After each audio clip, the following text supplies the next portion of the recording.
A brief history of Lady Charlotte, Duchess of Beaumont. Lady Charlotte, Duchess of Beaumont, was mad. Mad as a March hare, mad as a box of frogs, if you're feeling parochial, or as mad King George, Lord rest his soul. In her youth, she demonstrated all the usual signs of a deranged constitution. Provocative opinions on cross-stitching, a fondness for archery and smoking after dinner, and apparently caring very little for the conventions of watercolour portraiture. In 1823, she was heard to interrupt her husband, the 3rd Duke of Beaumont, during an anecdote about fish, and was, naturally, permanently confined to a turret in the east wing of Hadwich Hall as a lunatic. That she is dead, equally, is a matter of historical record. Lady Charlotte died during the Great Storm of February 1824, when a mysterious fire left the east wing of the hall in ruins. This was a great tragedy for her husband, who was forced to have it renovated entirely to his own taste and marry Lady Charlotte's maid out of pure grief. It was also an inconvenience for Lady Charlotte, who was now dead. But, being a Montague by birth, she slipped into the role of lunatic ghost with remarkable ease, and for nearly 200 years has successfully terrified the inhabitants of Hadwich Hall, occasionally to death. She is not at all the only disruptive spirit to haunt an ancestral seat in the county of Derbyshire.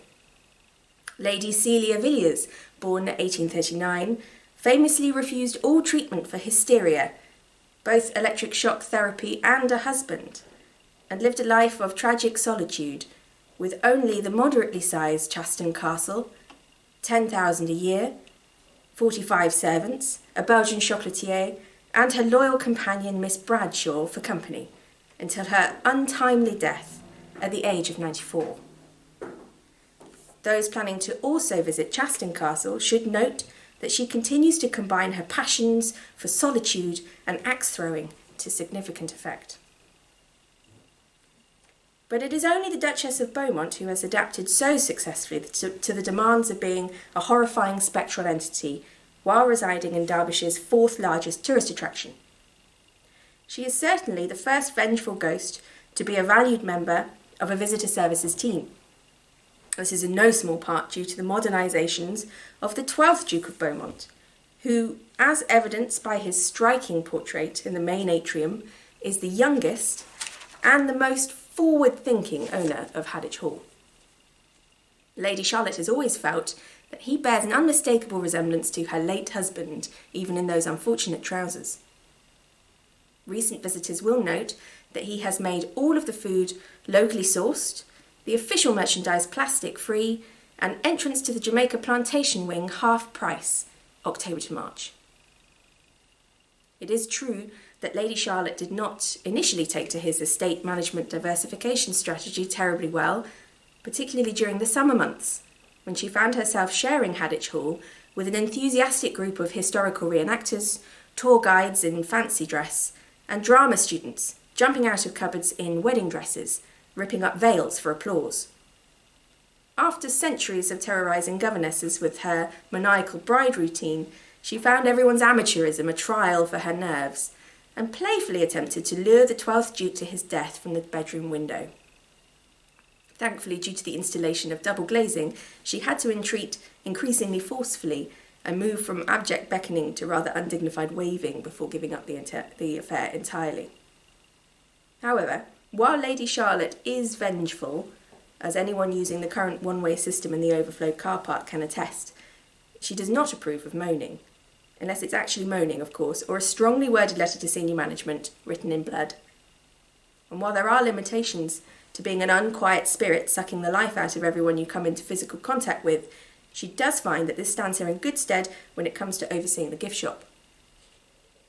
On Mondays, Lady Charlotte informs the footman that she is not receiving visitors, opting instead for a preparatory day in her attic room, working on her own portrait of the 12th Duke of Beaumont, and scanning the grounds for those picnicking outside of the designated area. However, since there are over 16,000 visitors a year to Hadwich Hall and no footman, she often feels compelled to sally forth and at least put in a short appearance as a severed head. She first did this in 1896, using a bowl of punch during the Easter ball, and frightened the notorious Lord Wyndham so much he jumped out of a window. After that, he never married. It was considered a great success. These days, she mostly bobs about ghoulishly in a mop bucket in the eco-toilets, floating for up to an hour in what she describes as homeopathic concentrations of domestos. Those staying in the self-catering bunk barn will be aware that her evil portents have been seriously undermined by an apparent lack of understanding of Greek allegory, so she started writing Death Awaits in the guest book and hoping for the best. Tuesdays are given over entirely to attempting to add some gravitas to her own unmarked grave in the upper woods, now part of the highly popular Hadditch Hedgehog Trail and play area. As a consequence, Wednesdays usually involve a lengthy period lurking behind the French drapes in the library in the form of a foul stench or hellish miasma, depending on her mood. Due to the audio guide headsets, she has sadly given up her renowned Thursday vocalizations after realising halfway through some strenuous gibbering that everyone was in fact listening to Sir Derek Jacobi making a joke about the Chippendales. Fridays she works as a tour guide in the infamous Red Room. It was here in 1866 that she was the subject of an after-dinner talk by Marcus Fanthorpe, famed local historian and rector of this parish, who described Lady Charlotte's appearance as coarsened by ill humour, shortly before his tragic demise in the ornamental maze, so well documented at the time.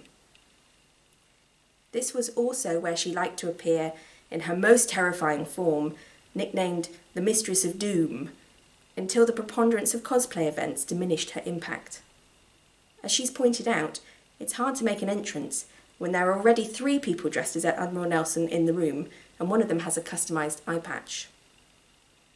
Instead, she now spends her afternoons giving directions to the baby change facilities in full evening dress with Janine, a student of costume design and prominent member of the North Yorkshire BDSM scene. After so many years of solitude, Lady Charlotte finds Janine's conversation most enlightening. She'd no idea it was now so easy to source good quality leather outside of Skipton. At 2 p.m, Lady Charlotte likes to entertain the over 65s coach tour from Bakewell by appearing in the form of a putrefying liquid on the rug. This works very well on the few occasions that Janine does not put a cleaning in progress sign outside the door and spend the rest of the afternoon in the staff room vaping. Visitors to Hadditch Hall this summer will be pleased to know that the 12th Duke has lined up a record number of events, including the exciting Countryfile Live and an unprecedented 15 weddings, and an open-air theatre production of Jane Austen's Pride and Prejudice. Lady Charlotte's plans are currently under wraps, but it's worth noting that she has recently completed an Open University course in gender studies, and few of those who have spotted her floating happily through the gift shop, dressed head to toe in Skipton's finest leather and tipping over miniature busts of Mr. Darcy, would doubt that there is much to look forward to. Indeed, many here will have seen her dramatic archery display during the filming of the Antiques Roadshow last Sunday.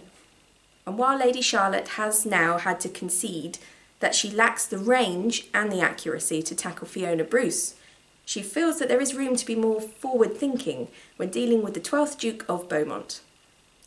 Those of you standing by the west-facing windows may catch a glimpse of him now, hiding in a peacock-shaped yew tree on the front lawns, while Lady Charlotte stands gracefully on the roof of the east wing, pausing to light her cigar from her flaming arrow before carefully taking aim.